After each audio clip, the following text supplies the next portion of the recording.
These are the tools. Disconnect the positive power cable first. There are also two black cables.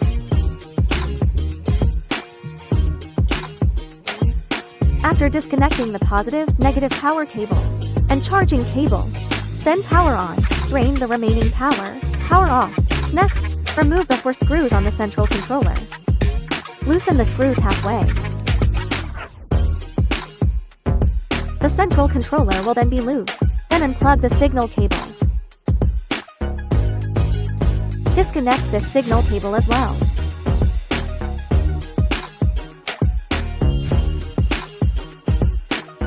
Disconnect all cables on the central controller.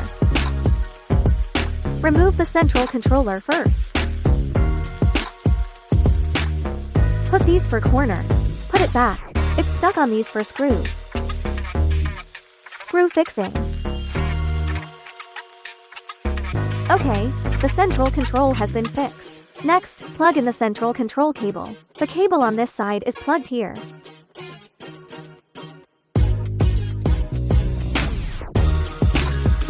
Arrow on arrow. Aligned and inserted. Align arrow. This is with the tail light. Left RGB light. Right RGB light. When you're done, tuck it in. Check it first. Are the cables plugged in?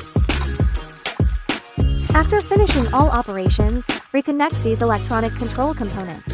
Connect the battery negative first. The 2 black wiring harnesses. Connect them to the controller's black wiring harness.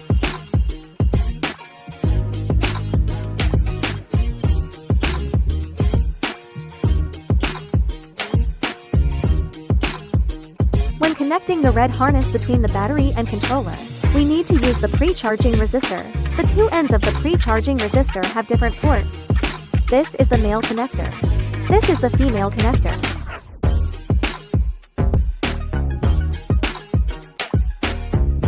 Connect resistor female to controller red port first. Then connect resistor male to battery red female port. Hold for 5 seconds. Remove the pre-charging resistor after 5 seconds. Finally connect the 2 red wires of battery and controller. Repeat the same steps for the other red harness. First connect one end of the controller with the pre-charging resistor, then connect to the battery end and hold for 5 seconds. The pre-charging resistor effectively protects components from surge current and voltage spikes.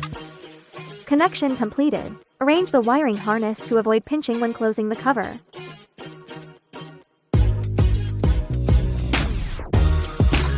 Power it on after plugging it in.